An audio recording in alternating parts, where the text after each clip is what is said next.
जय हिंद दोस्तों, स्वागत है आज के लेक्चर नंबर 49 में। और आज के 49 लेक्चर में हम बात क्या करने वाले हैं ये आपको भली बात ही पता होगा, जैसे कि आपने टॉपिक देख लिया होगा। आज हम इंडस्ट्री के बारे में बात करने वाले हैं। इंडस्ट्री बोले तो हर चीज़ की इंडस्ट्री होती है, फिल्म इंडस्ट्री, बॉलीवुड इंडस्ट्री, ठीक है, तमाम प्रकार की जो इंडस्ट्रियाँ होती हैं। और आज हम इंडस्ट्री का बात करने वाले हैं ज्योग्राफिक पर्सपेक्टिव से। देखिए, इंडस्ट्री जो है आपकी यूपीएससी सिलेबस में, मैंने एग्रीकल्चर ख़त्म कर लिया है। एग्रीकल्चर मैंने कल आपको पढ़ाया था। एक तो ज्योग्राफी के पर्सपेक्टिव से आपको एग्रीकल्चर पढ़ना होता है, दूसरा आपको इकोनॉमी के पर्सपेक्टिव से पढ़ना होगा। तो हमने कल ज्योग्राफी के पर्सपेक्टिव से एग्रीकल्चर आपका ख़त्म कर दिया है। अब हम आज स्टार्ट करने वाले इंडस्ट्री, जो कि हम पढ़ेंगे ज्योग्राफिकल दृष्टिकोण से, यानी कि हमारा जो पॉइंट ऑफ व्यू रहेगा वो क्या रहेगा, ज्योग्राफी। दोस्तों, आज हमारा लेक्चर नंबर कितना है पता है? 49 है। ये UPSC civil service IAS exam 2027 का बैच है, जिसमें जो है मैं कंटिन्यू लेक्चर ले रहा हूँ। हर दिन दोपहर के 2 बजे लेक्चर आ जाते हैं। ऐसा कंटेंट आपको पूरे यूट्यूब तो छोड़ो, आपके पैड कोर्स में भी नहीं मिलेगा, इस बात की मैं गारंटी देता हूँ। और हम ये इंश्योर करना चाहते हैं कि आपका क्वेश्चन हमारे कंटेंट से ही आना चाहिए। तो इसीलिए जो है, चलिए इस लेक्चर को आगे बढ़ा लेते हैं। इंडस्ट्री की दोस्तों अगर हम बात करते हैं, ठीक है, सबसे पहले हम देखते हैं कि इंडस्ट्री, ठीक है। देखिए, एक चीज़ यहाँ पे आपको बता दूँ, ठीक है, ऐसा नहीं होगा कि आपको दिखता नहीं होगा, ये तो बिल्कुल दिखता होगा, ठीक है। थोड़ा सा अगर देखो, एक दुनिया में ट्रायलेमा होता है, हर चीज़ तुम्हें एक थाल में नहीं मिल जाएगी। अगर अच्छा कंटेंट चाहते हो तो फिर थोड़े से नखरा जो है उसको साइड कर दो और आने से पढ़ लो, पेन ले लो, कापी ले लो, जो मैं बताता रहा हूँ वो जो है देखते रहो। तो इंडस्ट्रीज की अगर हम बात किया जाए तो ये क्या होती हैं दोस्तों? बैकबोन होती है मॉडर्न इकोनॉमी की। इकोनॉमी क्या होती हैं तो दोस्तों? जैसे इंडियन इकोनॉमी है, यूएस इकोनॉमी है, जापानीज इकोनॉमी है। याद रखिएगा, इकोनॉमी अर्थव्यवस्था। तो कोई भी अर्थव्यवस्था की जो बैकबोन होती है दोस्तों, इंडस्ट्री ही होती है, क्योंकि जब तक पैसा नहीं आएगा, और पैसे से ही जो है पूरा देश चलता है। बिना पैसा के जो है, आज अमेरिका इतना पावरफुल क्यों है? पैसा है भाई। इतनी बड़ी एडमिनिस्ट्रेशन, इतनी बड़ी ब्यूरोक्रेसी कैसे चल पाती है? पैसा है, ठीक है। तो पैसा कहाँ से आता है? इंडस्ट्री से आता है, ठीक है। तो इंडस्ट्री जो है बड़ी ज़रूरी होती है किसी भी देश में। और हमारे जो पहले प्राइम मिनिस्टर थे, पंडित जवाहरलाल नेहरू जी, ठीक है। और पंडित मत लगाया कीजिए, क्योंकि एक जाति सूचक वर्ड है, और जवाहरलाल नेहरू ही नाम लिया कीजिए, बहुत से लोग गलतियाँ कर देते हैं, ठीक है।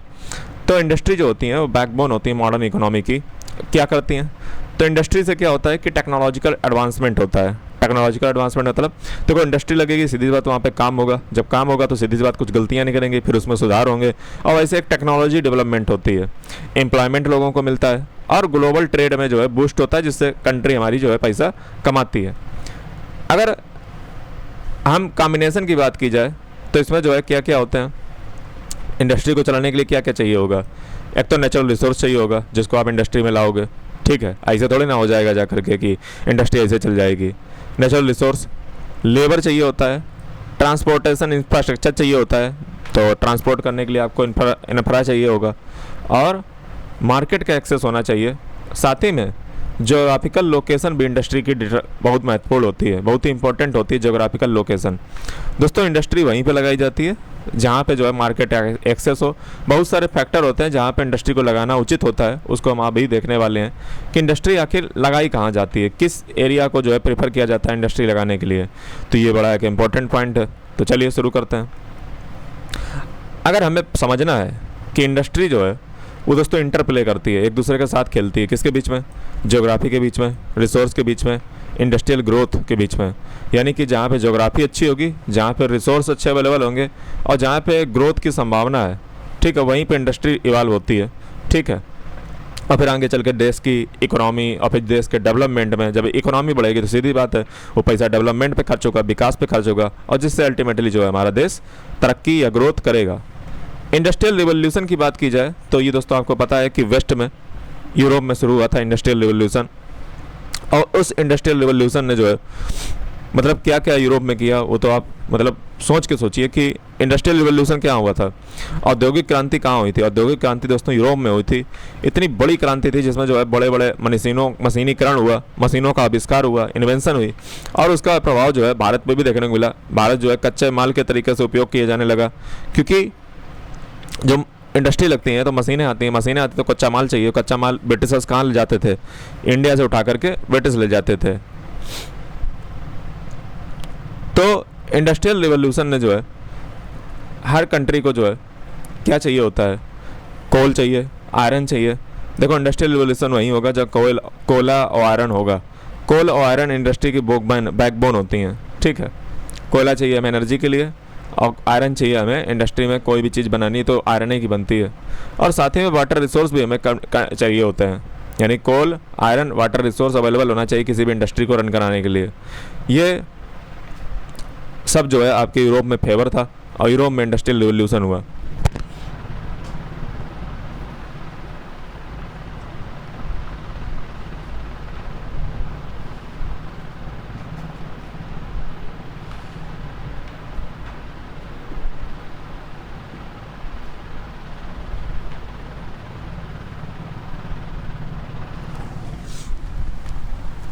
ओवर टाइम दोस्तों क्या हुआ, ओवर टाइम ऐसा हुआ कि ये मेटलर्जी, यूरोप में मेटलर्जी से शुरुआत हुई थी। मेटलर्जी का मतलब होता है जहाँ पे मेटल से रिलेटेड कोई काम होता हो, धातु से रिलेटेड। तो यूरोप में मेटलर्जी से काम स्टार्ट हुआ था, हाई क्लस्टर बनना स्टार्ट हुए नॉर्थ अमेरिका में। और आज अगर देखोगे तो इंडस्ट्रियल रीजन जो है वो हर ग्लोबली आपको मिल जाएगा। मेजर सेंटर जो इंडस्ट्रियल रीजन का है वो जो है ट्रेडिशनल अगर बात की जाए तो पुराने ज़माने में यूएस और जर्मनी ही इंडस्ट्रियल जोन थे। जैसे जर्मनी जो है बहुत इंडस्ट्रियल जोन है, ठीक है, जर्मनी की इकोनॉमी भी बहुत अच्छी है। एक फ्रांस हो गया, जर्मनी हो गया, यूके हो गया, यही तो यूरोप में पावरफुल कंट्री हैं। तो पहले सिर्फ यूएस और जर्मनी में ही इंडस्ट्रियल रिवोल्यूशन हमें देखने को मिलता था, लेकिन आज हमें पूरे वर्ल्ड वाइड ग्लोबली जो है स्केल पे हमें इंडस्ट्रियल रिवोल्यूशन देखने को मिलता है।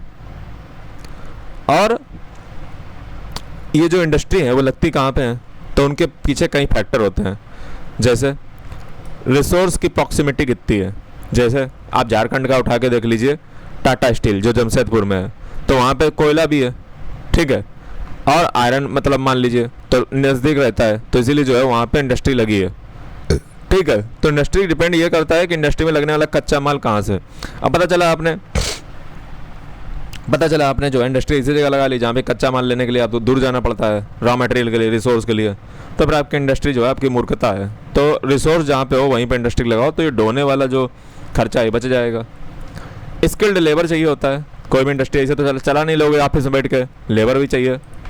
गवर्नमेंट की पॉलिसी भी चाहिए होती हैं, गवर्नमेंट भी जो है इंडस्ट्री को फेवर करने वाली कुछ पॉलिसी जो है बनाए, और या उसको रेगुलेट करने वाली, सिर्फ फेवर थोड़ी ना, रेगुलेट भी करने वाली। जैसे गुंडा राज, जैसे प्रधानमंत्री जी ने जो है जन विश्वास प्रतिनिधित्व अधिनियम जो है एक लागू किया, जिससे जो है जन विश्वास अधिनियम के तहत भारत में जो लोग हैं जो बिजनेस करना चाहते हैं, जैसे जापान हम पर हमेशा से बुलेट ट्रेन को लेकर के, और जो आज तक नहीं आ पाई है, ठीक है, जुमला ही साबित हुआ। और कई चीज़ों को लेकर के जो है जापान भी जो है हम पर क्रिटिसाइज करता रहता है कि यहाँ पे क्या है कि गवर्नमेंट की पॉलिसी जो है कहीं ना कहीं फेवर उतना नहीं करती है, और ये चीज़ें हैं। तो ये सारी चीज़ें जो है किसी भी इंडस्ट्री को प्रभावित करती हैं, ठीक है। अब दोस्तों ये मैं आपको नहीं बताऊंगा कि प्राइमरी एक्टिविटी क्या होती हैं, प्राइमरी इंडस्ट्री क्या होती हैं, सेकेंडरी इंडस्ट्री क्या होती हैं, टर्सरी इंडस्ट्री क्या होती हैं। ये दोस्तों मैंने कल आपको पढ़ाया हुआ था, अगर आपको बहुत अच्छे से याद हो, कल मैंने इसको पढ़ाया था। तो प्राइमरी एक्टिविटी वो जहाँ से नेचुरल रिसोर्स जो है उसको एक्सट्रैक्ट और हार्वेस्ट किया जाता है। जैसे आपका हो गया fishing, agriculture, forestry, mining, quarrying, these are all primary industry. And secondary industries are those where raw material extracted out of the primary activities are processed। तो इसको हम कहते हैं सेकेंडरी इंडस्ट्री, जहाँ पर रॉ मटेरियल जो प्राइमरी इंडस्ट्री से निकला था उसको जो है प्रोसेस किया जाता है, उससे कुछ बनाया जाता है।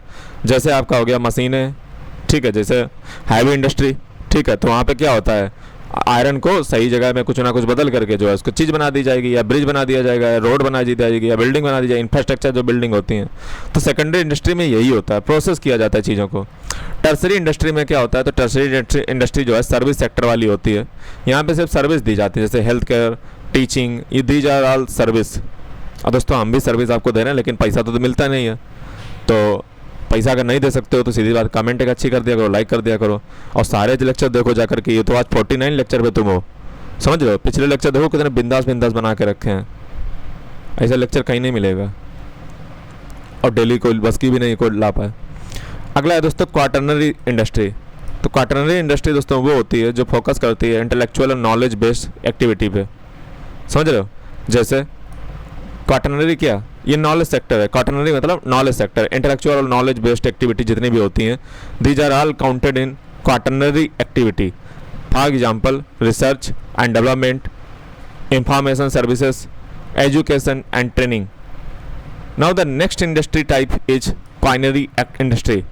क्वाइनरी इंडस्ट्री, क्वाइनरी इंडस्ट्री दोस्तों वो होती है जहाँ पे हाईएस्ट लेवल जो डिसीजन मेकिंग होते हैं या सोसाइटल लीडरशिप जिनके पास होती है, मतलब जो डिसीजन मेकर्स होते हैं, चाहे वो ब्यूरोक्रेसी में हो या कोई सोसाइटी में कोई लीडर है या जो है कोई गवर्नमेंट का जो है हाईएस्ट लेवल है, तो जो डिसीजन लेते हैं, जो टॉप लेवल कारपोरेट मैनेजमेंट में या नॉन प्रॉफिट ऑर्गेनाइजेशन में या कोई टॉप डिसीजन मेकर्स होते हैं, उनको हम क्वाइनरी इंडस्ट्री में लेकर के आते हैं। ये बात आपको पता होनी चाहिए दोस्तों। साइज के आधार पे, on the basis of size, there are multiple types of industries that can be classified on their investment and turnover.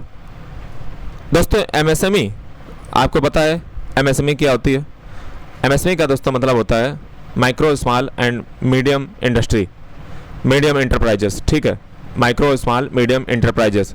तो दोस्तों ये एमएसएमई होते हैं हमारे देश में। एमएसएमई जो है वो बहुत ज़्यादा कंट्रीब्यूट करते हैं हमारी इकोनॉमी को और वही जो है बूस्ट करने का काम करते हैं, ठीक है। और हमारे देश में इकोनॉमी में जो है बहुत ज़्यादा योगदान अगर किसी का है, कंट्रीब्यूशन है, तो वो एमएसएमई का है। एमएसएमई का अगर हम क्लासिफिकेशन 1 अप्रैल 2025 के अनुसार देखें तो एमएसएमई को कई पार्ट में जो है कैटेगराइज किया गया है। जैसे माइक्रो इंडस्ट्री, माइक्रो इंडस्ट्री कौन सी होती हैं? तो दोस्तों छोटे छोटे बिजनेस होते हैं जिसका स्मॉल स्केल इंटरप्राइज होता है, जहाँ पे इन्वेस्टमेंट जो है वो 2.5 करोड़ से कम का रहता है। इन्वेस्टमेंट कितना होता है? 2.5 करोड़ से कम, और रुपए की बात हो रही है। टर्नओवर जो होता है वो 10 करोड़ से कम होता है, यानी कि 10 करोड़ से नीचे टर्नओवर होता है, और इन्वेस्टमेंट जो है वो 2.5 करोड़ से जो है नीचे होता है।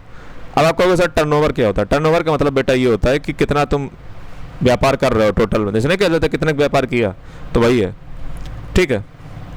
माइक्रो इंडस्ट्री समझ गए, छोटे छोटे बिजनेस जिनका इन्वेस्टमेंट जिनकी कंपनी में 2.5 करोड़ रहता है और टर्नओवर जो है 10 करोड़ रुपए रहता है। और सीधी सी बात है, ये अगर बात की जा रही है तो 1 साल के संदर्भ में की जा रही होगी, 1 ईयर। स्मॉल इंडस्ट्री की बात की जाए, स्मॉल स्केल इंडस्ट्री वो इंडस्ट्री होती हैं जहाँ पे इन्वेस्टमेंट जो है 2.5 करोड़ से लेकर के 25 करोड़ रुपए तक इन्वेस्टमेंट जाता है, और टर्नओवर जिनका होता है 10 से लेकर के 100 करोड़ रुपए। मीडियम इंडस्ट्री की बात की जाए तो मीडियम इंडस्ट्री जो है वो बिजनेस होते हैं जिनमें इन्वेस्टमेंट जो है 25 से लेकर के 125 करोड़ तक जाता है, और टर्नओवर जिनका 100 से लेकर के 500 करोड़ रुपए रहता है, ठीक है। बात समझे भाई? आगे बढ़िए। लार्ज इंडस्ट्री क्या होती हैं? तो लार्ज इंडस्ट्री दोस्तों लार्ज कारपोरेशन होती हैं जिनके पास कैपिटल जो है सिग्निफिकेंट होता है, वर्कफोर्स होती है और रिसोर्स होते हैं। ऑनरशिप के हिसाब से अगर बात की जाए तो इंडस्ट्री कई प्रकार की होती हैं, जैसे पब्लिक सेक्टर, तो वो इंडस्ट्री जो ऑन और ऑपरेट की जाती हैं गवर्नमेंट के द्वारा, उनको हम पब्लिक सेक्टर इंडस्ट्री कहते हैं। कैसे? जिनके पास, जैसे मान लीजिए कंपनी होती है तो कंपनी का 100% हिस्सा है, 100 में से मान लीजिए अगर 51% मैं आज खरीद लूँ तो वो कंपनी मेरी हो जाएगी, ठीक है। लेकिन अगर ये मान लो 51% किसके पास हो? सरकार के पास हो। जैसे जो स्टेट बैंक ऑफ इंडिया है तो उसमें सरकार का स्टेक कितना है? 54% है। तो वो स्टेट बैंक ऑफ इंडिया किसकी है? वो दोस्तों सरकार की है। यानी कि जितना आप शेयर उसके खरीद लेते हो, सब पढ़ाऊँगा, ध्यान बस शांति सुनते रहो। शेयर मार्केट तो अपन का धंधा है, ठीक है। और जब इकोनॉमी पढ़ाऊँगा, इसी पढ़ाऊँगा तो मैं मनी मार्केट, तुम्हारा दिमाग घूम जाएगा। 2020 में मैं मनी मार्केट में काम कर रहा था, समझ रहे हो? और ऐसा कोई काम नहीं जो मैंने यूट्यूब पे किया ना हो। तो 800 लेक्चर हैं यूट्यूब पे। पब्लिक सेक्टर की बात की जाए तो पब्लिक सेक्टर दोस्तों जो ऑन और ऑपरेट किया जाता है गवर्नमेंट के द्वारा। प्राइवेट सेक्टर मतलब जो ऑन और मैनेज किया जाता है प्राइवेट इंडिविजुअल या प्राइवेट कंपनी के द्वारा। ज्वाइंट सेक्टर जहाँ पे कोलैबोरेशन होता है गवर्नमेंट और प्राइवेट सेक्टर के बीच में, इसको हम ज्वाइंट सेक्टर कहते हैं। फिर दोस्तों एक होता है कोऑपरेटिव सेक्टर, जैसे भारत टैक्सी। भारत सरकार ने क्या लॉन्च किया है? भारत टैक्सी। मुझे तो काफ़ी अच्छा कदम लगा भारत टैक्सी, ठीक है। तो इसमें क्या होगा?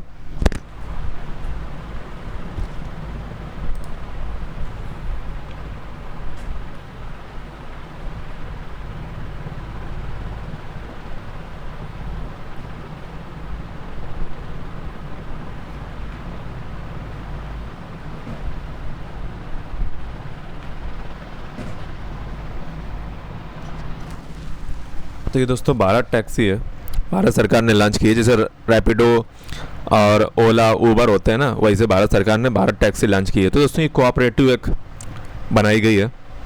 कोऑपरेटिव का मतलब ही यही होता है यहाँ पे देखो कोऑपरेटिव सेक्टर लिखा है। इसका मतलब ये होता है यहाँ पे एक पूल होता है लोगों का, वो पैसा डालता है और फिर उससे जो बिजनेस होता है उसको जो है फिर प्रॉफिट डिस्ट्रीब्यूट हो जाता है, तो इसको कोऑपरेटिव कहते हैं। जैसे अमूल दूध, ठीक है, तो वो भी वही था, कोऑपरेटिव सेक्टर।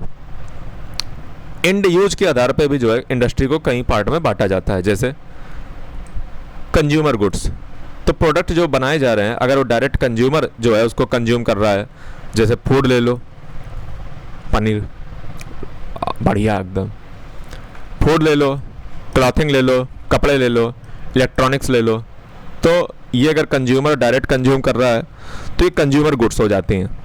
कैपिटल गुड्स क्या होती हैं?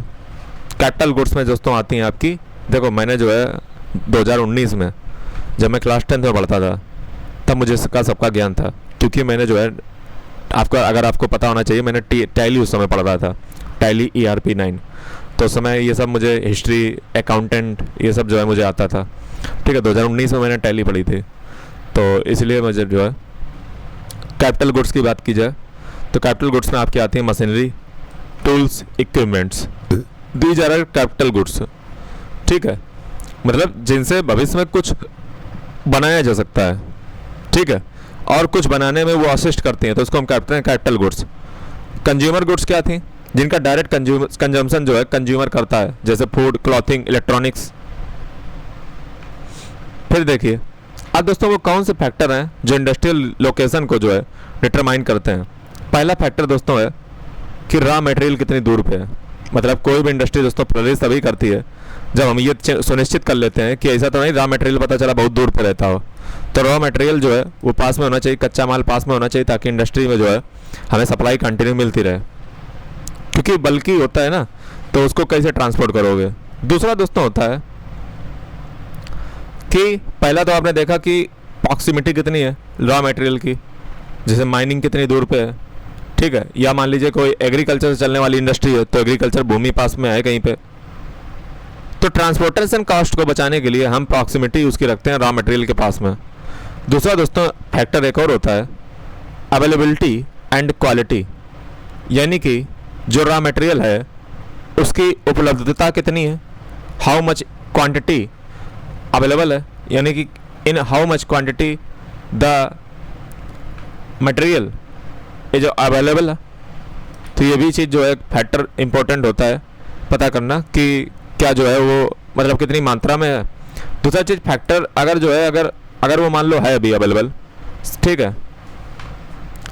ठीक है, तो अगर मान लो अवेलेबल है भी तो वो भैया किस मात्रा का है, किस क्वालिटी का है, ये भी डिपेंड करता है। अब दोस्तों लेबर की बात कर लीजिए, लेबर, तो लेबर पे भी डिपेंड करता है, ठीक है। तो इंडस्ट्री किस पे डिपेंड करती है? लेबर। पता चला आपने इंडस्ट्री तो खोल ली लेकिन लेबर ही नहीं है, तो लेबर भी होना चाहिए। फिर लेबर में भी 3 कैटेगरी और होती हैं, जैसे अवेलेबिलिटी लेबर की कितनी है, लेबर खूब अवेलेबल है कि नहीं अवेलेबल है, ठीक है, अच्छा खासा लेबर है कि नहीं है। फिर लेबर की कास्ट कितनी है, कास्ट भी ऐसा पता ना चला लेबर कह रहा हो कि नहीं भैया हम तो जो है 5,000 रुपये पर डे लेंगे, तो ये भी देखना पड़ेगा, कास्ट भी। तीसरी चीज़ लेबर के लॉ कैसे हैं, मतलब ये भी इंपॉर्टेंट फैक्टर होता है, ये भी हमें चेक करना होता है कि लेबर लॉ जो है कैसे है, मतलब बिजनेस के सपोर्ट में है कि लेबर के सपोर्ट में है, ठीक है, या मान लीजिए फेयर लॉ है भी या नहीं है। मार्केट एक्सेस पे भी डिपेंड करता है कि मार्केट कितनी दूर पे, पता चला बात फिर वही हो गई कि रिसोर्स के लिए हमने ट्रांसपोर्ट बचाया, हमने मार्केट में जो है, तो मार्केट भी पास में होनी चाहिए ताकि बेचना आसान रहे, ठीक है। और मार्केट में फिर आप ये भी चेक कर सकते हो कि डिमांड जो हम प्रोडक्ट्स प्रोड्यूस कर रहे हैं उसकी डिमांड है भी या नहीं भी है। ट्रांसपोर्ट और दोस्तों इंफ्रास्ट्रक्चर भी मैटर करता है, इसीलिए तो कोई भी व्यापार आपके देश में तभी करता है जब आपका ट्रांसपोर्ट अच्छा होता है। पता चला आपने सब कुछ कर लिया लेकिन ट्रांसपोर्ट करने के लिए पता चला रोड बेकार है, तो कैसे काम बनेगा, इंफ्रास्ट्रक्चर ही नहीं है। समझ रहे हो दोस्तों, हमारे चैनल को सब्सक्राइब कर लीजिएगा, बहुत बढ़िया चैनल है, ठीक है।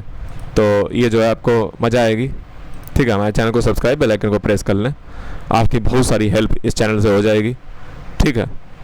और धन्यवाद। आगे दोस्तों बात करते हैं इंफ्रास्ट्रक्चर की। पता चला पावर ही नहीं अवेलेबल है, वाटर ही नहीं अवेलेबल है, कम्युनिकेशन ही व्यवस्था ही नहीं है, टावर ही नहीं लगा हुआ है, बिजली आती नहीं है, तो कैसे काम बनेगा, फिर इंडस्ट्री टिक नहीं पाएगी। एनर्जी की सप्लाई भी देखनी पड़ती है, क्या पावर आती भी है नहीं आती है, और एनर्जी अगर आती है तो किस रिसोर्स से आती है, जैसे मान लो अब तुमने कहा कि भैया हवा से बिजली आती है, विंड मिल एनर्जी है, एकदम रिन्यूएबल एनर्जी, तो कंपनी कहेगी प्रभु अगर कहीं हवा कल को ना चली तो तुम्हारी हवा लगा दोगे कंपनी को, समझ रहे हो। तो एनर्जी सिर्फ हमें नहीं देखनी है, हमें ये भी देखनी है कि एनर्जी का सोर्स क्या है, कहाँ से एनर्जी आ रही है, कहाँ से ऊर्जा आ रही है। कैपिटल और फाइनेंशियल फैक्टर भी डिपेंड करते हैं कि लोन वोन मिल पा रहा है कि नहीं मिल पा रहा है। पता चला वहाँ पे लोन लेने में दुनिया की नौटंकी करनी पड़ती हो कि भैया 5,000 रुपये पहले धरो, अगर पाए छू के सीधे हाथ से, तब तुम्हें लोन मिलेगा। तो इसी का रेड कैप टाइपिज्म है, तो फिर जो है इंडस्ट्री वहाँ पे नहीं आएगी। जहाँ करप्शन होता है वहाँ इंडस्ट्री नहीं आती, क्योंकि बिजनेस वाला कभी अपना नुकसान नहीं करना चाहेगा, इसलिए करप्शन को हमें रोकना पड़ता है। इसलिए तो भारत की बेइज्जती की थी जापान ने कि करप्शन, तब मोदी जी ने कहा था कि नहीं नहीं यहाँ पे रेड टैपिज्म नहीं है, हम आपका रेड कारपेट से वेलकम करेंगे।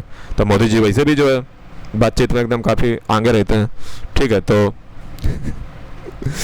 गवर्नमेंट की पॉलिसी और रेगुलेशन भी डिपेंड करता है, समझ रहे हो, गवर्नमेंट की पॉलिसी कैसी है, इंडस्ट्रियल पॉलिसी कैसी है, ठीक है। कि इंडस्ट्रियल पॉलिसी में अब क्या तुमने को देखना होगा, तुम्हें देखना ये होगा कि जोनिंग ला कैसे हैं, जोन मतलब बनाने में, ला में जोन बनाने देंगे।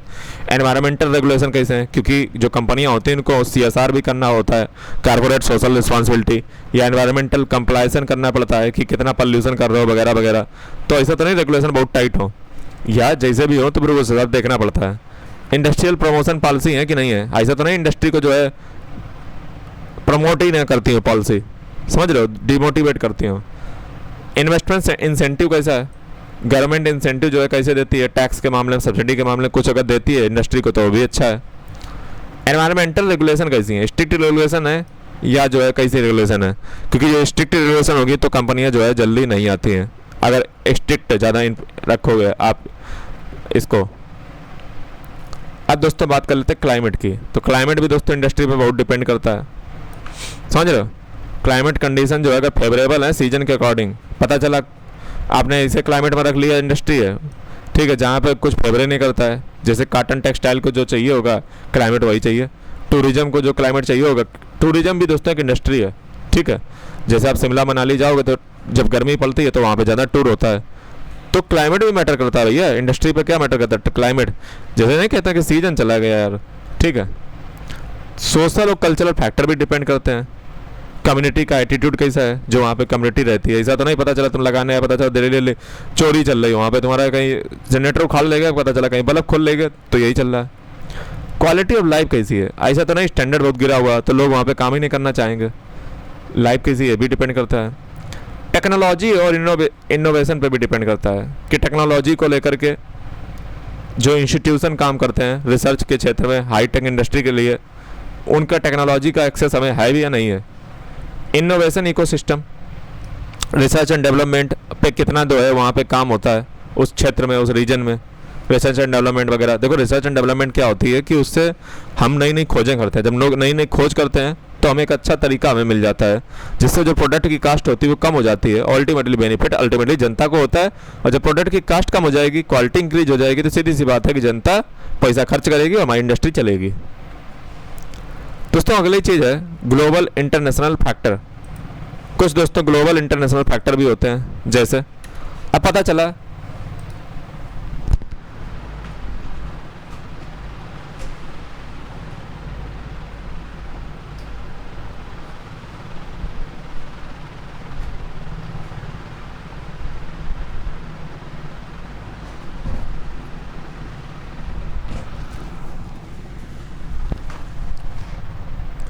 चाइना इसी देश में घुस गए और वहाँ पे सरकार ही पूरा कंट्रोल करती है।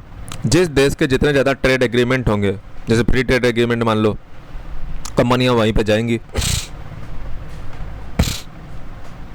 यदि फ्री ट्रेड एग्रीमेंट होगा जिस देश का ज़्यादा, कंपनियाँ वहीं पे जाएंगी क्योंकि ज़्यादा बेच सकते हैं, ज़्यादा एक्सपोर्ट कर सकते हैं। अब पता चला तुम्हें क्लोज इकोनॉमी हो, कहीं बाहर पे भेजने नहीं देते हो, तो फिर कैसे काम चलेगा, फिर जो है कंपनी आएंगी नहीं। अगली दोस्तों एक फैक्टर और भी है, वो है पॉलिटिकल स्टेबिलिटी। बिजनेस वाला हमेशा पॉलिटिकल स्टेबिलिटी चाहता है। अनस्टेबिलिटी में क्या होता है, धंधा उसको चौपड़ हो जाता है। जैसे एग्जांपल ले लो, कनॉट प्लेस में अभी देख लीजिए जंतर मंतर प्रोटेस्ट चल रहा है, और दिल्ली जो है कई दिनों से दुकानें वहाँ पे बंद है, नुकसान नहीं हो रहा पॉलिटिकल अनस्टेबिलिटी के कारण बस। और इसी का चीज़ अगर हिस्ट्री में मैं आपको जब मॉडर्न हिस्ट्री पढ़ाऊँगा तब भी आपको बताऊँगा कि जब जब जो है इंडस्ट्रियल दबाव बनाएंगे तो आंदोलन बंद कर दिया जाएगा, पैसा तो नहीं मिलता है ना। अगला दोस्तों एग्लोमरेशन है। अब ये एग्लोमरेशन इकोनॉमी कैसी होती हैं, एग्लोमरेशन इकोनॉमी कैसी होती हैं, ये दोस्तों एग्लोमरेशन इकोनॉमी उनको हम रिफर करते हैं, agglomeration economies refer to the advantages that the industries experience when they are located close to one another in a particular area और क्लस्टर।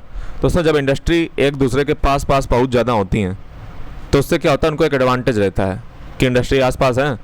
जैसे मान लो कई इंडस्ट्री एक ही जगह पे है, जैसे नोएडा मान लो, नोएडा पूरा कोचिंग मंडी है, समझ रहे हो, तो पूरा कोचिंग तो नोएडा में दिखेगा, ठीक है। तो जब एक एक पास में जो है बहुत सारी इंडस्ट्री होती हैं तो उससे क्या बेनिफिट हमें मिलता है, ठीक है। तो उसी को हम एग्लोमरेशन इकोनॉमी कहते हैं। क्लस्टर टाइप का बन जाता है जिससे कॉस्ट कम हो जाती है, एफिशिएंसी इंप्रूव हो जाती है, क्योंकि शेयर्ड इंफ्रास्ट्रक्चर होता है, रोड भी शेयर कर लेते हैं, पावर लाइन शेयर कर लेते हैं, वाटर डिस्ट्रीब्यूशन नेटवर्क शेयर कर लेते हैं, लेबर जो है उसको भी शेयर कर लेते हैं, और सप्लायर जो नेटवर्क है उसको भी शेयर कर लेते हैं, और सपोर्ट करते हैं सर्विसेज को, ईजियर एक्सेस हो जाता है मार्केट और इनोवेशन का, ठीक है। जब इंडस्ट्री बहुत सारी होती है तो मिलकर जो है काम करके अपना काम अपना बना लेती हैं, तो उसको हम एग्लोमरेशन इकोनॉमी कह लेते हैं। अब हम देखेंगे वेबर का क्या मॉडल था इंडस्ट्रियल लोकेशन को लेकर के। किसका मॉडल हम देखने जा रहे हैं, हम दोस्तों देखने जा रहे हैं वेबर का मॉडल। तो वेबर के मॉडल की अगर थ्योरी के हिसाब से अगर हम बात करें तो ये इंडस्ट्रियल लोकेशन थ्योरी देते हैं वेबर, जिसको हम लीस्ट कास्ट थ्योरी भी कहते हैं। हाँ दोस्तों, हम देख रहे थे वेबर का इंडस्ट्रियल लोकेशन वाला मॉडल, यानी कि इंडस्ट्रियल लोकेशन किस पे डिपेंड करती है। तो दोस्तों वेबर एक व्यक्ति हुए थे, ठीक है। इनका नाम पूरा है, जर्मन इकोनॉमिस्ट थे अल्फ्रेड वेबर, ठीक है। इनका 1909 में इन्होंने एक पब्लिकेशन किया था, ठीक है। उन्होंने लीस्ट कॉस्ट थ्योरी दी थी, ठीक है। इन्होंने 1909 में जो पब्लिकेशन किया था उसका नाम था उबर डेन स्टैंडर्ड डेर इंडस्ट्री स्टैंडर्डियन। देखो ये दोस्तों जो नाम है आपको याद करने की जरूरत नहीं है, बिल्कुल ना आएगा ना कुछ आएगा, इंग्लिश में समझ लो, इंग्लिश में इसका नाम है। जिन्होंने पब्लिकेशन किया 1909 में, जर्मन के हैं तो जर्मन लैंग्वेज है वो। Theory of the location of industries, यानी कि इंडस्ट्री की लोकेशन की जो है थ्योरी इन्होंने दी थी। इस थ्योरी के अनुसार इन्होंने कहा कि जितना ज़्यादा हो सके उतना जो है ट्रांसपोर्ट को कम करने की कोशिश करो। दोस्तों सही बात है, ये बिल्कुल सच्चाई है। मैं आपको बताऊं तो ये दोस्तों सच्चाई सबसे कड़वी है। जब मैं घूमने कहीं पे भी जाता हूँ, जितना पैसा मैं खाने पे नहीं खर्च करता हूँ उतना ज़्यादा पैसा तो ट्रांसपोर्ट पे खर्च हो जाता है, समझ रहे हो, ट्रैवल में। अब चूँकि बाहर जा रहे हो तो बाहर ऐसा तो होगा नहीं कि खुद का तुम्हारे पास कुछ हो, तो पैसा ट्रांसपोर्ट भैया बहुत खर्च होता है। ये आप भी बात मेरी रिलेट करते होगे कि जितना पैसा आप खाने में नहीं खर्च करते होगे उतना पैसा आपका ट्रांसपोर्ट पे खर्च होता होगा, और या तो जो है अदर एक्टिविटी पे। तो ये बहुत इंपॉर्टेंट बात मैक्स वेबर ने बताई, ठीक है। इनका नाम वेबर है, और इन्होंने बताया कि जितना इंडस्ट्री में जो है तुम ट्रांसपोर्ट कॉस्ट को कम करने की कोशिश करो, यानी कि जो कॉस्ट आपको रॉ मटेरियल में एक जगह से दूसरी जगह पे ले जाने में जो खर्च हो रही है, शिपिंग में या फैक्ट्री में उधर से उधर, उसको कम करने का, मिनिमाइज करने की कोशिश करो। और इन्होंने कहा कि लेबर कास्ट भी एक मैटर करती है। लेबर कास्ट यानी कि जो लेबर के खर्चे हैं वो भी इंडस्ट्री में डिटरमाइन करता है कि लेबर की कास्ट कितनी है। एग्लोमरेशन इकोनॉमिक्स क्या कहती है, ये कहती है, मैंने आपको ऑलरेडी बता चुका हूँ कि जो पास जब इंडस्ट्री होती हैं तो एक्सेस जो होता है इंफ्रास्ट्रक्चर का, स्किल्ड लेबर पूल का, नॉलेज स्पिल ओवर का, ये जो है शेयरिंग हो जाता है और जो है इसका बेनिफिट भी मिलता है। तो एग्लोमरेशन इकोनॉमी मैं पहले ही बता चुका हूँ, समझ रहे हो। जैसे आप देखोगे कि लोकल मार्केट में चले जाओ तो वहाँ पे आसपास जो है बहुत सारे लोकल मार्केट में लोग बैठे होते हैं, तो आप एक के पास से नहीं तो दूसरे से खरीद लेते हो, दूसरे नहीं तीसरे से खरीद लेते हो, और लोकल मार्केट में शेयरिंग भी हो जाती है थोड़ी बहुत कि चलो ये काम मिलकर कर लेते हैं और इसका बेनिफिट हम सब लोग उठा लेंगे। तो एग्लोमरेशन इकोनॉमी का मतलब ये होता है जहाँ पे इंडस्ट्री आसपास लोकेटेड होती है और शेयरिंग कर लेती हैं कि चलो अगर गवर्नमेंट ही काम नहीं कर रही चलो हम कर लेते हैं, फिर आपस में शेयर कर लेंगे। ये चीज़ होती है, ये फ़ायदा होता है एग्लोमरेशन इकोनॉमी का, ठीक है। तो ऐसे दोस्तों इंडस्ट्रियल रीजन वर्ल्ड में बहुत है जो एग्लोमरेशन इकोनॉमी के बेस पे ही चलते हैं, जहाँ बहुत सारी इंडस्ट्री एक साथ।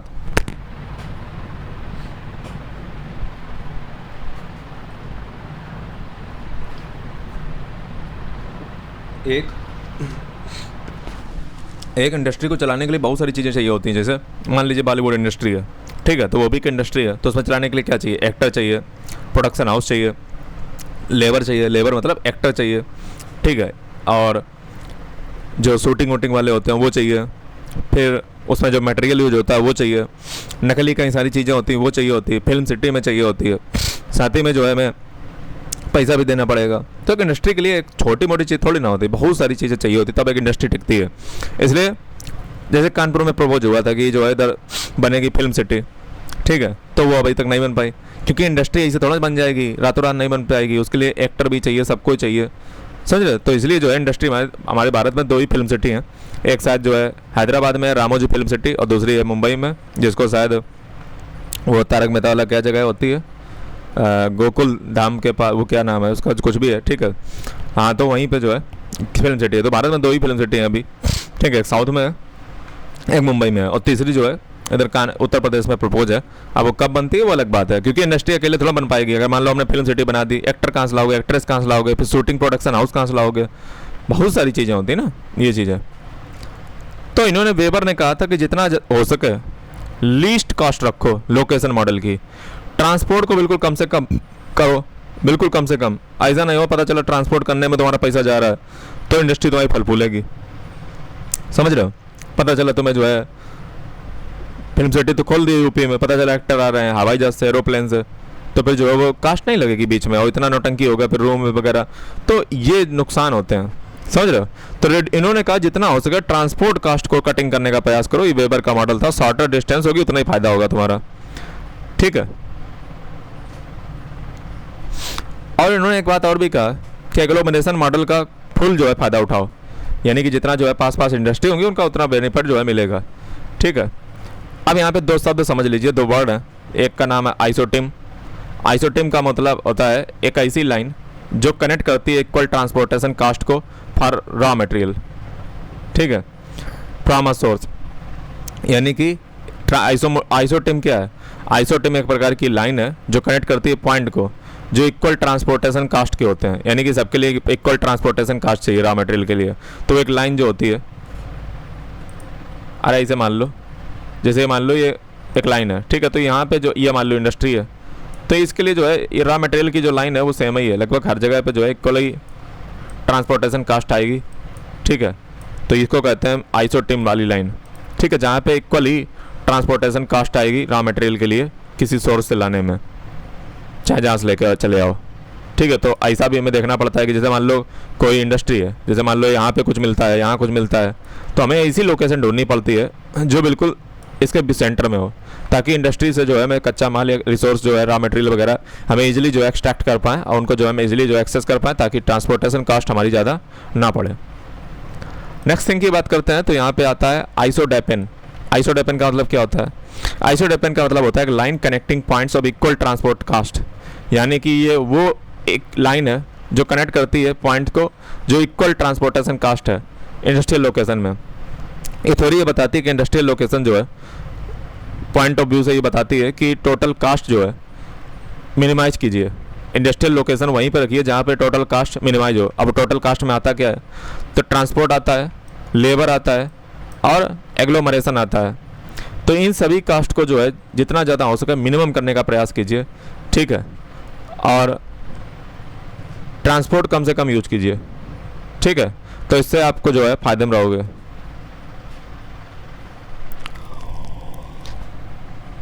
तो ये आइसोडोपेन क्या है, ये एक लाइन कनेक्टिंग पॉइंट्स हैं of equal transport cost in industrial location. अगली नेक्स्ट चीज़ की बात करते हैं। देखो दोस्तों, ये नहीं आपसे पूछा जाएगा आइसोटिम क्या होता है, आइसोडोपेन क्या होता है, आपसे सिंपल सा बस वर्ड पता होना चाहिए कि आइसोटिम आइसोडोपेन हमने कहाँ पढ़ा था, किस कंटेक्स्ट में पढ़ा था। इतना अगर कहानी तुम्हें याद है तो तुम सीधी से तुक्का लगा लोगे। एमसीक्यू में पूछा जाएगा, बाकी कहीं नहीं पूछा जाएगा, ठीक है, अगर कभी पूछा जाएगा। अब दोस्तों इंडस्ट्रियल रीजन वर्ल्ड के देख लीजिए। तो इंडस्ट्रियल रीजन जैसे नॉर्थ अमेरिका की बात कर लो, तो मैंने क्या बताया, इंडस्ट्री वहीं फलती फूलती है जहाँ पानी अवेलेबल है। तो पानी भैया अमेरिका में वर्ल्ड मैप में मैंने आपको क्या बताया था, जहाँ पे लेक थी, जहाँ पे झील थी। तो झील अमेरिका में आपको पता है ग्रेट जो झील हैं, ग्रेट लेक्स हैं, उन्हीं के आसपास इंडस्ट्री जो है अमेरिका में देखने को मिलती है। इंडस्ट्री वहीं पे मिलेगी, ठीक है। तो अमेरिका की जो झीलें हैं ना वहीं मिलेगी। तो हिस्टोरिकली अगर देखा जाए तो इंडस्ट्रियल रीजन यूएस और कनाडा में डोमिनेंट जो इंडस्ट्री हैं स्टील और ऑटो इंडस्ट्री हैं। स्टील और ऑटो इंडस्ट्री के लिए कौन जाना जाता है, तो स्टील और ऑटो इंडस्ट्री के लिए जाना जाता है डेट्रॉयट, ठीक है। तो डेट्रॉयट कहाँ गया, ये दोस्तों डेट्रॉयट है, ठीक है। तो डेट्रॉयट हो गया, और यहाँ पे एक जो है पिट्सबर्ग पड़ेगा, डेट्रॉयट और डेट्रॉयट हो गया, और तुम्हारा एक और हो गया, दूसरा नहीं मिल रहा है। तो डेट्रॉयट और पिट्सबर्ग ये दोस्तों जाने जाते हैं स्टील और ऑटो इंडस्ट्री के लिए। एग्रो इंडस्ट्री के लिए जाने जाते हैं प्रेरी रीजन, जो प्रेरी रीजन है ना यूएस और कनाडा का, प्रेरी वाला, वो एग्रो इंडस्ट्री के लिए जाना जाता है। पेट्रोकेमिकल के लिए जाना जाता है गल्फ ऑफ मैक्सिको कोस्ट। तो पेट्रोकेमिकल कहाँ पे है? गल्फ ऑफ मैक्सिको कोस्ट पे, गल्फ ऑफ मैक्सिको कोस्ट पे आपको मिलेगी। ये देखो वर्ल्ड मैप अगर पढ़ा होगा, मैं आपसे फिर कहूँगा आज 49 लेक्चर है, पिछले लेक्चर देख के आओ, गल्फ ऑफ मैक्सिको सब मैं पढ़ा चुका हूँ वर्ल्ड मैप में, या याद होगा तो बहुत अच्छे से कर लोगे। तो गल्फ ऑफ मैक्सिको पे क्या है? नॉर्थ अमेरिका में पेट्रोकेमिकल। इलेक्ट्रॉनिक आईटी इंडस्ट्री कहाँ पे है? तो सिलिकॉन वैली बहुत फेमस है अमेरिका की, ठीक है। तो सिलिकॉन वैली में जो है आपको आईटी इंडस्ट्री मिलेगी, ठीक है। जैसे भारत की सिलिकॉन वैली किसको कहा जाता है? बेंगलुरु को। एरोस्पेस इंडस्ट्री कहाँ मिलेगी अमेरिका में? तो एरोस्पेस इंडस्ट्री मिलेगी सियाटल और जो है कैलिफोर्निया में, सियाटल कैलिफोर्निया। तो यहाँ पे जो है आपको एरोस्पेस इंडस्ट्री मिलेगी सियाटल कैलिफोर्निया में, ठीक है। नेक्स्ट चीज़ की बात करें तो लोकेशन फैक्टर जो है अवेलेबिलिटी पे डिपेंड करते हैं। जैसे कोल, तो कोल जो है जैसे एंथ्रासाइट अपलाचिन में है, अपलाचिन जो माउंटेन है अमेरिका के, वहाँ पे एंथ्रासाइट कोल है, अच्छी क्वालिटी का कोयला है। आयरन ओर और ऑयल और नेविगेशनल वाटरवे। तो भारत अमेरिका में दोस्तों नेविगेशन बहुत ज़्यादा जो ट्रैवल होता है, ट्रांसपोर्ट, वो किससे होता है? वाटर जो लेक होती है ना उनसे ट्रैवल होता है, क्योंकि लेक वहाँ पे अच्छी हैं, नदियाँ अच्छी हैं, तो उनका बेनिफिट लेते हैं। और अमेरिका में ट्रांसपोर्ट, चूँकि जब हम नदियों से करते हो ना तो ट्रांसपोर्ट बहुत कम आती है लागत, ठीक है। पेट्रोल नहीं लगता है, डीजल नहीं मतलब लगता है, लेकिन उतना नहीं क्वान्टिटी में लगता है, क्योंकि पानी में जो जल्दी जहाज चला जाएगा, तो इसलिए वहाँ पर सब इसका यूज़ करते हैं। तो वहाँ पे काफ़ी बढ़िया। हमारे देश में भारत यूज ही नहीं कर पा रहा उसका, और फालतू में जो है पेट्रोल डीजल में टिक तेल फूका फूक लगा हुआ है। आज की अगर बात करी जाए तो इंडस्ट्री जो है लोअर कास्ट रीजन में शिफ्ट हो रही हैं। लोअर कास्ट रीजन में आज जो है ये इंडस्ट्री शिफ्ट हो रही है। जैसे साउथर्न यूएस और मैक्सिको तरफ ऑटो प्लांट जो है अब कहाँ शिफ्ट हो रहे हैं? US, southern US, south US का मतलब मैक्सिको वाली बाउंड्री। मैक्सिको आपको पता ही है कैसा रहता है, मतलब बर्बाद ही है, ठीक है। तो अब जो है लोअर कास्ट जहाँ पे आती है, जैसे सस्ता हमें लेबर मिल जाता है मैक्सिको तरफ, और लेबर ला भी उतने ठीक नहीं है, इसलिए। और आज जो है इंडस्ट्री की जो ट्रांजिशन है वो भी हो रहा है। जैसे पहले इंडस्ट्री कैसी लगती थी? मेटलर्जिकल, यानी कि मेटल पे काम करने वाली, और ऑटोमोबाइल पे काम करने वाली। लेकिन आज जो है इंडस्ट्री का स्वरूप बदल चुका है। आज इंडस्ट्री काम किस पे कर रही है? ग्रीन मैन्युफैक्चरिंग को लेकर के, मतलब ऐसे प्रोडक्ट बनाने जाए जो ग्रीन मैन्युफैक्चरिंग में, टेक्नोलॉजी में, एआई में। तो आज ये इंडस्ट्रियल रीजन जो है फ्लरिश कर रहे हैं। मतलब एक नया जो है मॉडर्न तरीका आया है जहाँ पे ग्रीन मैन्युफैक्चरिंग, मतलब पर्यावरण से रिलेटेड नई नई इनोवेशन करना, बनाना प्रोडक्ट, टेक्नोलॉजी बनाना, एआई। तो ये नई इंडस्ट्री अब इमर्ज हो रही है।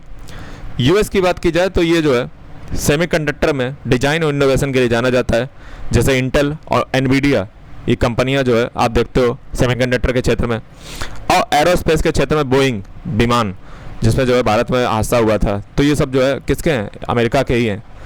इंपॉर्टेंट इंडस्ट्रियल रीजन की बात की जाए तो अमेरिका में कहाँ पे मिलेंगे? ये सब ग्रेट लेक रीजन में मिलेंगे, जो नॉर्थ अमेरिका की है ना। अब आ जाओ यूरोप का इंडस्ट्रियल रीजन। तो यूरोप के इंडस्ट्रियल रीजन की बात की जाए तो यूरोप में इंडस्ट्रियल रिवोल्यूशन सबसे पहले शुरू हुआ था। मैं आपको बता दूं, जिनको नहीं पता है, तो यूरोप ही इंडस्ट्रियल रिवोल्यूशन के लिए जाना जाता है, ठीक है। सेंट्रल और वेस्टर्न यूरोप में जो है आप देखोगे कि जैसे जर्मनी हो गया, फ्रांस हो गया, यूके हो गया, इटली हो गया, स्विट्जरलैंड हो गया, बेनेलक्स हो गया, स्कैंडिनेवियन हो गया, ठीक है। तो ये सेंट्रल और वेस्टर्न यूरोप में आते हैं। इंडस्ट्रियल रिवोल्यूशन जो है यूके में शुरू हुआ था और फिर बाद में जो है पूरे इंटायर रीजन में फैल गया। और आज जो है मेजर इंडस्ट्री है ऑटोमोटिव की, वो यहीं पे हैं। जैसे वोल्क्सवैगन, मर्सिडीज जर्मनी में, फियाट इटली में। तो ये सब जो ऑटोमोटिव इंडस्ट्री यहीं पे है। वोल्क्सवैगन ये कौन सी होती है? वोल्क्सवैगन देखिए क्या कार आ रही है क्या?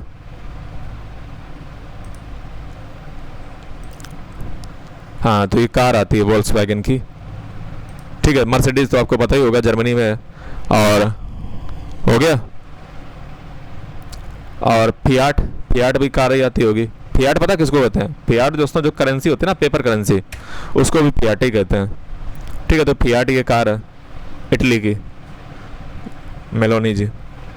मैकेनिकल प्रिसीजन इंजीनियरिंग के हब, जहाँ मैकेनिकल इंजीनियर वगैरह जो है इंजीनियरिंग के हब हैं, प्रिसीजन एकदम, तो उसके जगह है हेलेंस्की। हेलेंस्की अकॉर्ड आप पढ़ते होगे एक, ठीक है, तो उसी से रिलेटेड है जगह है हेलेंस्की। स्कैंडिनेवियन कंट्री में पड़ता है, एक कंट्री है वहीं पे है हेलेंस्की। फिनलैंड में, स्विट्ज़रलैंड, ठीक है। तो ये मैकेनिकल वाले इलाके हैं, प्रिसीजन इंजीनियरिंग के इलाके हैं। केमिकल और फार्मास्यूटिकल में बात किया जाए तो BASF लिंडे, रोचे ये पाया जाता है नोवार्तिस में, ठीक है। तो ये सब जो है फार्मास्यूटिकल की कंपनियां हैं, और BASF लिंडे एक जगह पड़ती होगी, और रोचे जो है नोवार्तिस। एरोस्पेस डिफेंस के क्षेत्र में आपने सुना होगा कई बार नाम एयरबस और BAE, एयरबस और BAE।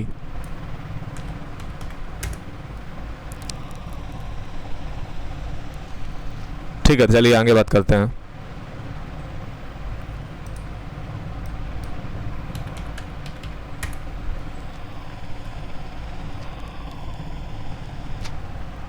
ठीक है, तो देखो लिंडे लिखा हुआ है, और ये क्या बता, रोचे।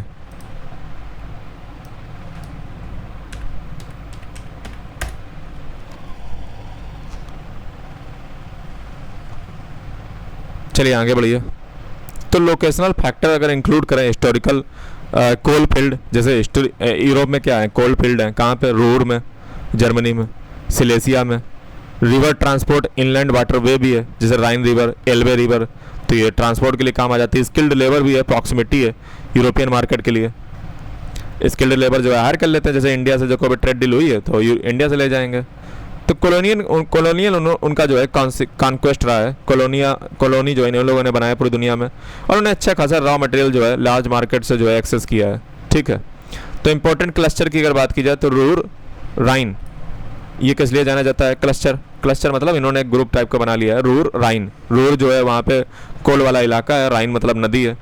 तो जर्मनी में जो है ये स्टील और केमिकल और ऑटोज के लिए जाना जाता है इलाका है। फिर है पेरिस ले हैवरे, ये फ्रांस में है, ऑटो एरोस्पेस के लिए जाना जाता है ये क्लस्टर। फिर है मिडलैंड नॉर्थ इंग्लैंड, ये दोस्तों यूके में है, इंजीनियरिंग के लिए जाना जाता है। फिर है दोस्तों मिलान टूरिन, ये दोस्तों इटली में है, कार और जो है मशीनरी के लिए जाना जाता है। तो आज अगर आप देखोगे तो many of these industries are innovating, और आज ही जो है ये ऑटोमेशन, डीकार्बोनाइजेशन में इनोवेशन कर रही हैं, ठीक है। लो एंड मैन्युफैक्चरिंग शिफ्ट जो है आपको ईस्टर्न यूरोप की ओर दिख रहा है, ठीक है। पहले इधर ही थी वेस्ट की ओर, अब ईस्ट की ओर भी जा रही धीरे धीरे। जैसे नॉर्थ अमेरिका मैंने बताया कि साउथ की ओर जा रही है, साउथर्न यूरोप मैक्सिको की ओर, ऐसे इधर ईस्टर्न यूरोप की ओर जा रही है, रसिया के पास। ये अभी ईस्टर्न यूरोप में आ जाओ और CIS में आ जाओ। CIS क्या है, तो CIS दोस्तों कॉमनवेल्थ ऑफ इंडिपेंडेंट स्टेट्स। ये दोस्तों क्या है कि सोवियत जब टूटा था ना तो 15 टुकड़ों में टूट गया था, तो उसी को हम CIS कहते हैं, confederation of independent states, Commonwealth of independent states. तो देखिए क्या होता है।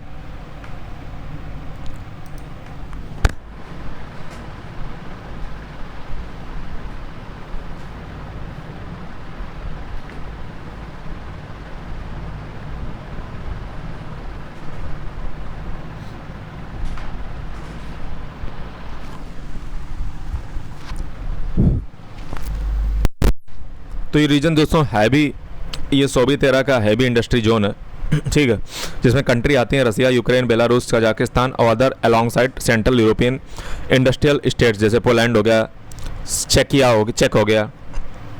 यहाँ पे इंडस्ट्री जो है ऑयल और गैस की ज़्यादा है, ऑयल गैस एक्सट्रैक्शन की। रसिया में ऑयल और गैस एक्सट्रैक्शन की इंडस्ट्री ज़्यादा है। मेटल और मशीनरी की इंडस्ट्री यहाँ आपकी पोलैंड में मिलेंगी। केमिकल और मिलिट्री एरोस्पेस जो है आपको मास्को तुला में मिलेगा, रसिया में पड़ता है।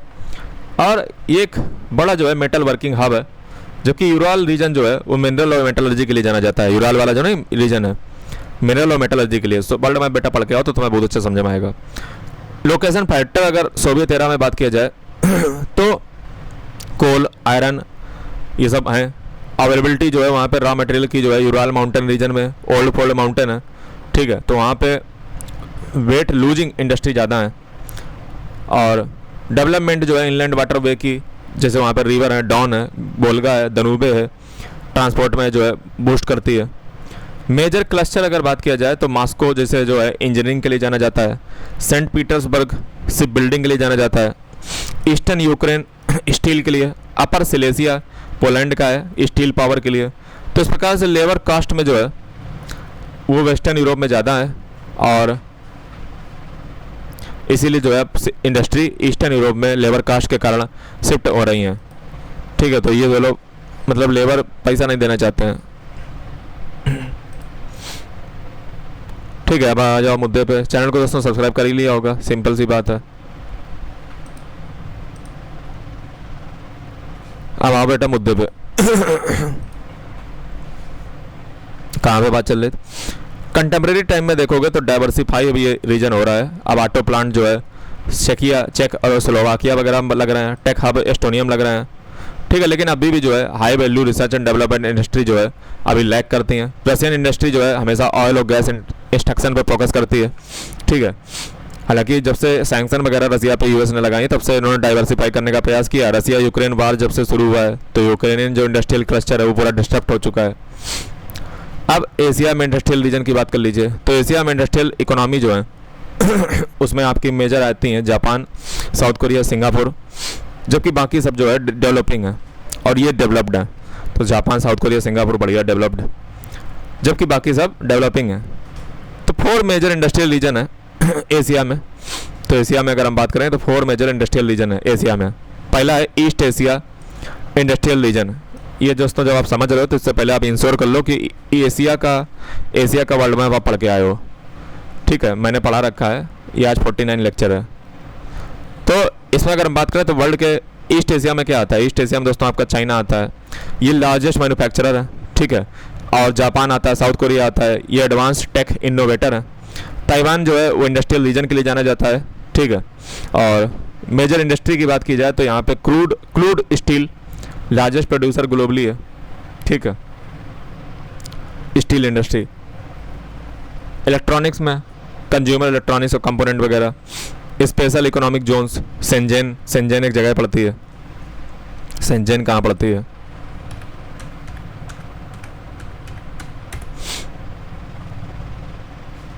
चाइना में दोस्तों सेंजेन पड़ता है। ठीक है, तो सेंजेन जो है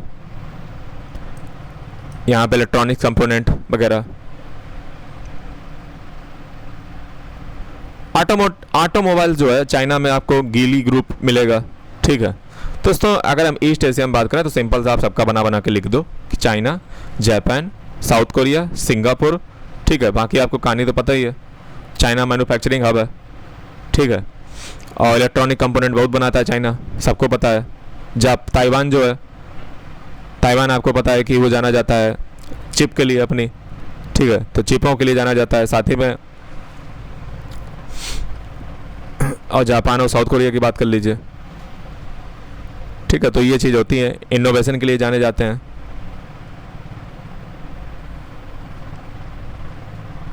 जापान, साउथ कोरिया वगैरह।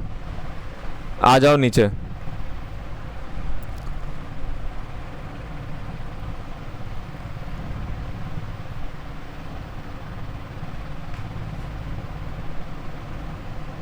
मैंने क्या बताया? ईस्ट एशिया चल रहा है। ठीक है, ईस्ट एशिया में आओ। लोकेशन फैक्टर भी दोस्तों बहुत ज़्यादा इफेक्ट डालते हैं, लोकेशन के फैक्टर। मेजर क्लस्टर की बात की जाए तो Beijing, Tianjin, यांगसे river delta China में सब। ठीक है, तो यहाँ पे जो है पर्ल रिवर डेल्टा, सैंडोंग स्टील और पेट्रोकेमिकल के लिए जाना जाता है। जापान जो है फोकस, ये तो सारी चाइना को हो गया। जापान फोकस करता है हाई एंड इलेक्ट्रॉनिक्स पे, ऑटोज पे, जैसे टोयोटा हो गया, होंडा हो गया, ये सब जापान का है। स्टील में अगर बात किया जाए तो निप्पन स्टील, ठीक है, जापान का। रोबोटिक्स पे फोकस करता है। देखो इतना सब नौटंकी नहीं लिखना है, सिंपल है, कुछ पता होना चाहिए बस। होन्सू पैसिफिक कोस्ट पे। ठीक है, टोक्यो, नगोया और जो है ओसाका जैसे शहर है वहाँ पे बढ़िया जापान में। साउथ कोरिया की बात की जाए तो वो जो है पेट्रोकेमिकल पे साउथ कोरिया फोकस करता है, उल्सान उसका शहर है। स्टील पे फोकस करता है साउथ कोरिया, पोहांग में।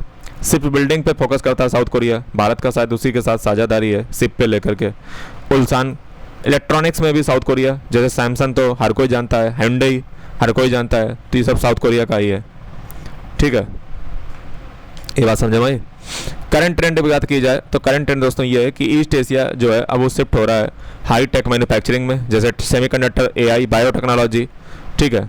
और ताइवान दोस्तों दुनिया की 60% ग्लोबल सेमीकंडक्टर उत्पादन करता है, प्रोडक्शन करता है, और 90% वर्ल्ड की एडवांस चिप ताइवान से प्रोड्यूस होती हैं, ठीक है। तो ये आपको बात पता होनी चाहिए। लेबर की शॉर्टेज जो है हो रही है इन कंट्री में, ठीक है, आपको पता होना चाहिए, क्योंकि फर्टिलिटी रेट जो है नीचे गिर रहा है, तो लेबर की शॉर्टेज हो रही है। एक बड़ा जो है शिफ्ट देखने को मिलेगा यहाँ की जो इंडस्ट्रियल रीजन है, तो लेबर की शॉर्टेज कंटिन्यू देखने को मिल रही है। साउथ एशिया इंडस्ट्रियल रीजन देखिए, तो साउथ एशिया इंडस्ट्रियल रीजन में जो है आप क्या जाएंगे, Pakistan, Bangladesh, India industrial economy है, और इंडिया का टेक्सटाइल, फार्मास्यूटिकल, भारत का सबसे पावर किस में है, भारत का पावर है टेक्सटाइल सेक्टर में, पुराने ज़माने से रही है। फार्मास्यूटिकल में हम जेनरिक्स दवाई बनाते हैं, शायद 48 से 50% तक हम कम में जो है केरल तरफ, और इंफॉर्मेशन टेक्नोलॉजी में हम अग्रणी हैं, सर्विसें हम पूरी दुनिया को बेचते हैं, ऑटोमोबाइल्स में हमारा नाम है, पेट्रोकेमिकल्स में, तो ये नोटेबल इंडस्ट्री हैं इस रीजन में। बांग्लादेश और पाकिस्तान जो है गारमेंट और टेक्सटाइल के ऊपर ही उनका पूरा धंधा टिका हुआ है। लोकेशन फैक्टर इनमें भी इफेक्ट डालते हैं, ठीक है। तो ग्लोबल ट्रेड में जो साउथ एशिया का कंट्रीब्यूशन है 30 से 40% है ग्लोबल कंटेनर ट्रैफिक में। मेजर क्लस्टर इंडस्ट्री के हैं मुंबई, पुणे,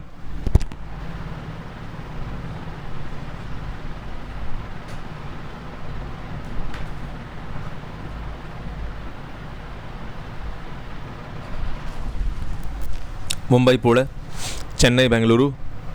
चेन्नई बेंगलुरु किस लिए, ऑटोमोबाइल के लिए, ऑटोमोटिव और आईटी के लिए। मुंबई पुणे ऑटो के लिए, स्टील के लिए। दिल्ली एनसीआर इंजीनियरिंग आईटी अब के लिए। सूरत गुजरात डायमंड और पेट्रोकेमिकल के लिए। Hyderabad pharma industry. ढाका और कराची टेक्सटाइल के लिए।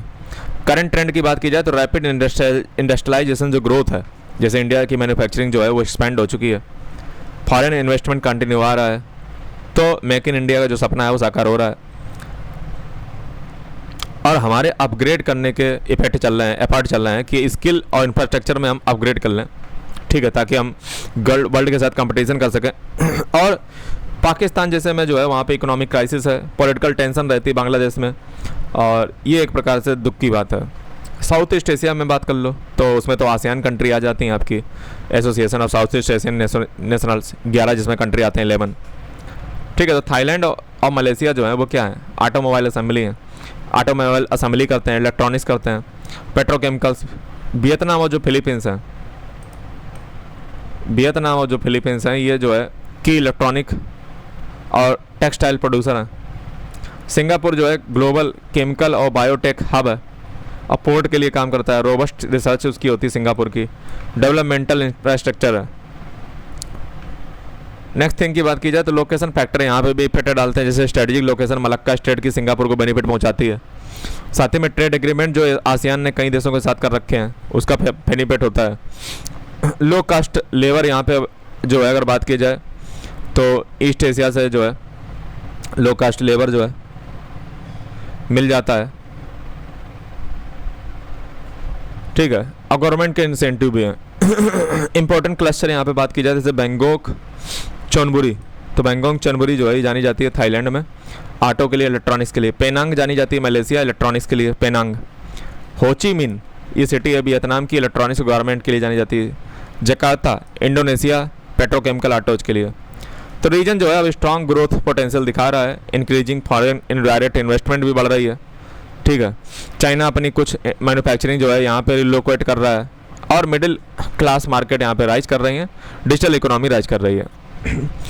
अब हम बात कर लेते हैं West Asia industrial region. West Asia में आप क्या आ जाते हैं, पर्सियन गल्फ कंट्री जैसे सऊदी, यूएई, कतर। तो ये पेट्रोकेमिकल के जॉइंट हैं, क्या है, पेट्रोकेमिकल इनके पास अच्छा खासा है, ठीक है, जैसे कतर एनर्जी, साबिक, एड्रोनॉक, ये कंपनियां हैं।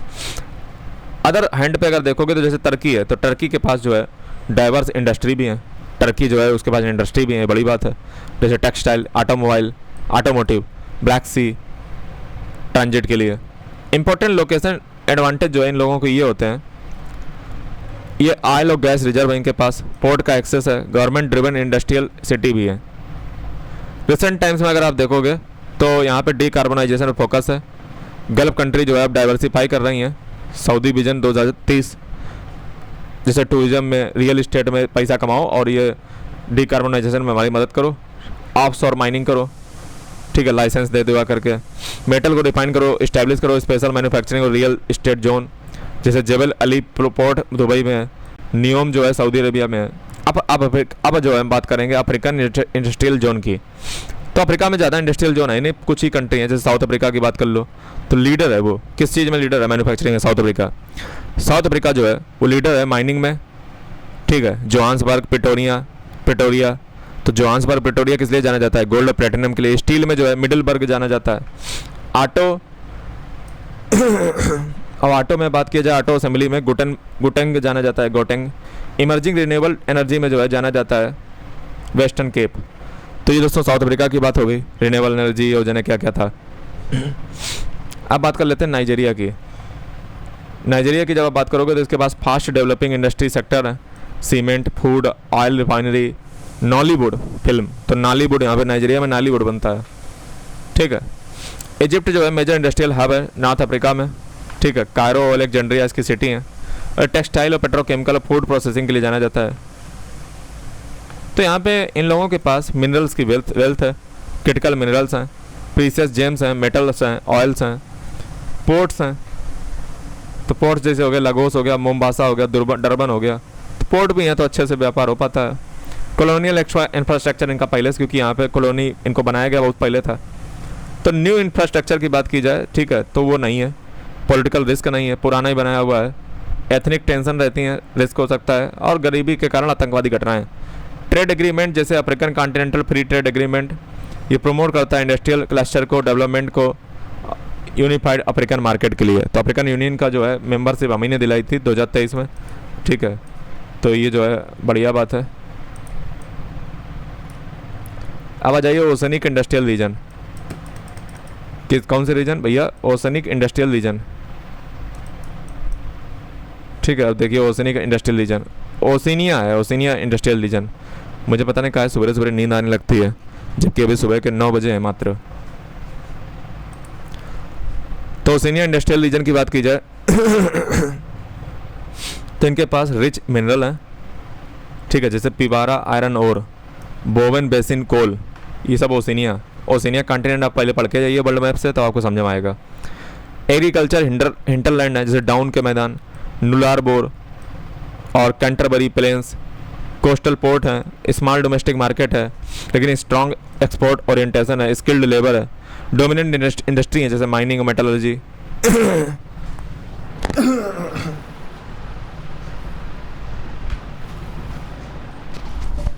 तो माइनिंग और मेटलर्जी के लिए आप वेस्टर्न ऑस्ट्रेलिया में आ जाइए, ठीक है।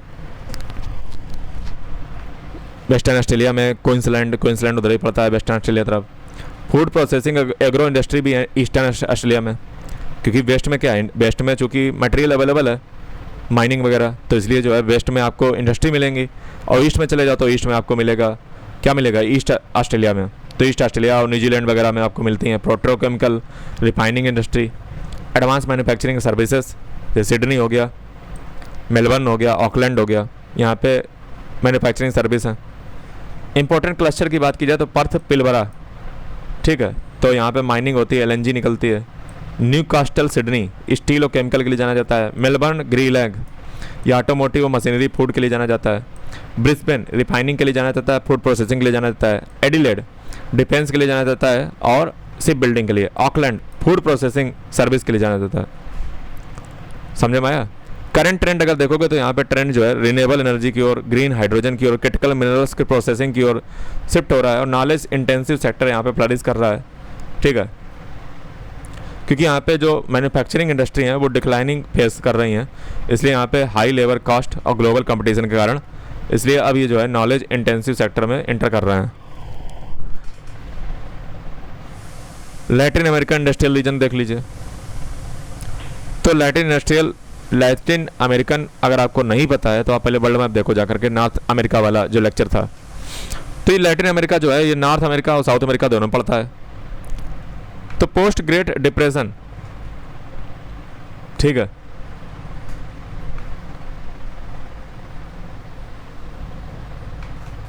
दोस्तों जो ग्रेट डिप्रेशन अमेरिका में आया था कब? 1929 में।